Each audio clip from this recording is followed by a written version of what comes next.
ساتھ جو ہے وہ گلا کاٹنے کا جو الزام ہے یا جرم جو ہے وہ ثابت ہوتا ہے، اس کے حوالے سے انہوں نے بتایا۔ فنگر پرنٹ انہوں نے کہا کہ وہ جو سوئس نائف ہے اس میں فنگر پرنٹ میچ نہیں کیے، یہ عدالت کو انہوں نے بتایا۔ ڈی این اے اس میں مثبت ہے، ڈی این اے جس کی بنیاد پر پھر اسلام آباد ہائی کورٹ نے بھی آگے چل کر جو ہے وہ سزا دی تھی۔ اسلام آباد ہائی کورٹ کا فیصلہ پڑھا بیرسٹر سلمان صفدر نے ایک موقع پر، جب بیرسٹر سلمان صفدر کی جانب سے سی سی ٹی وی فوٹیج پر اس کی جانچ پر اور اس کی جو ویڈیوز ہیں، جو آڈیوز ہیں، اس کی جانچ پڑتال کے حوالے سے جب سابق chief justice supreme court Asif Saeed Khosa کے اس ججمنٹ کا حوالہ دیا گیا جو جج ارشد ملک کے کیس میں تھی، اور اس ججمنٹ میں اتنے سخت ایک کرائیٹیریا رکھا گیا، پیرامیٹرز رکھے گئے کہ کس کی بنیاد پر کوئی بھی آڈیو ویڈیو ثبوت جو ہے وہ سپریم کورٹ کے سامنے یا کسی بھی عدالت کے سامنے اس کو جو ہے وہ مانا جا سکتا ہے، تو اس پر جسٹس ہاشم کاکڑ نے بہت ہی غیر معمولی ریمارکس دیے۔ جسٹس ہاشم کاکڑ نے یہ کہا کہ اگر آصف سعید کھوسہ صاحب کا اس پیرامیٹر کو دیکھا جائے تو پھر تو بندہ خانہ کعبہ میں بھی کھڑا ہو کر اگر کوئی بات کرے تو اس پیرامیٹر پر وہ بھی پورا نہیں اتر سکتا۔ تو یہ ایک غیر معمولی ریمارکس تھے، اور جو ایک غیر معمولی پیرامیٹرز جسٹس آصف سعید کھوسہ نے اس میں رکھے تھے آڈیو ویڈیوز کے حوالے سے، میرا خیال میں ان کو انڈائریکٹلی جو جج ہیں جسٹس ہاشم کاکڑ انہوں نے کرٹیسائز بھی کیا ہے۔ اس پر جسٹس ہاشم کاکڑ نے آج کی سماعت میں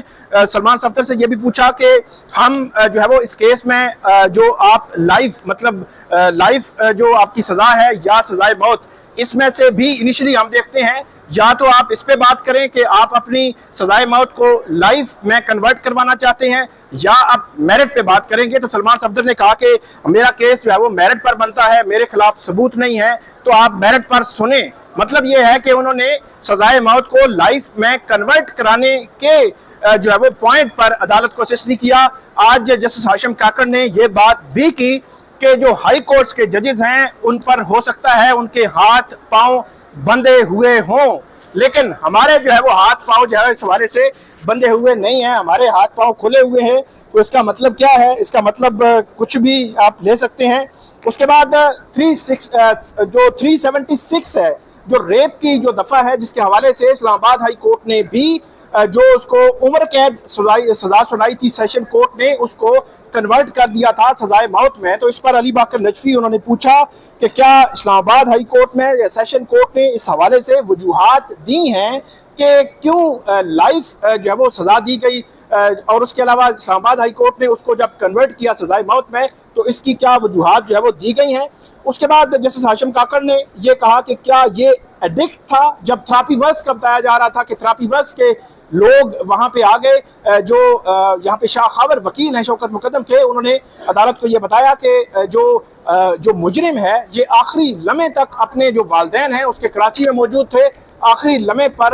تک جو ہے وہ اپنے والدین سے وہ رابطے میں تھا۔ تو اس پر تھراپی ورکس کو بھی انہوں نے اطلاع دی اس کے والدین نے، اور اس کے بعد تھراپی ورکس کے لوگ وہاں پہ آئے۔ جب تھراپی ورکس کا ذکر آیا تو جیسے ہاشم کاکڑ نے کہا کہ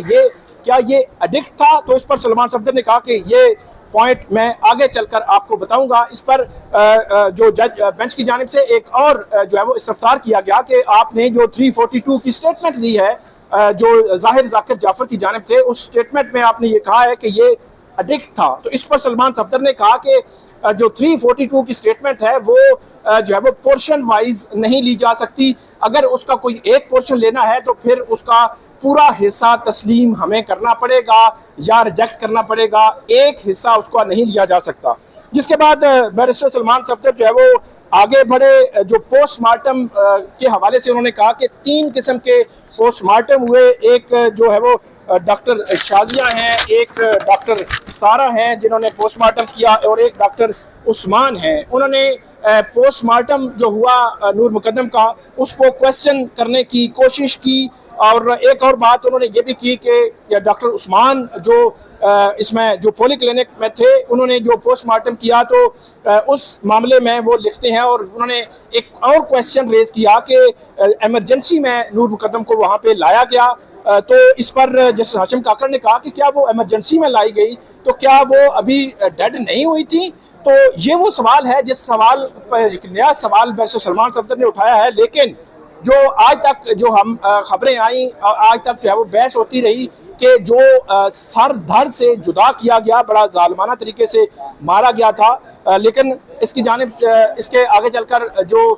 شاہ خابر ہیں، وکیل ہیں شوکت مقدم کے، جو پراسیکیوشن ہے وہ آگے چل کر عدالت کو اس حوالے سے بتائے گی. جس ہاشم کاکڑ نے یہ پوچھا کہ کیا دونوں پارٹیز کا آپس میں جو ہے وہ تعلق تھا، تو یہ بتایا گیا کہ جی بالکل تعلق تھا. اس حوالے سے بھی میں عدالت کو جو ہے وہ اسسٹ کروں گا.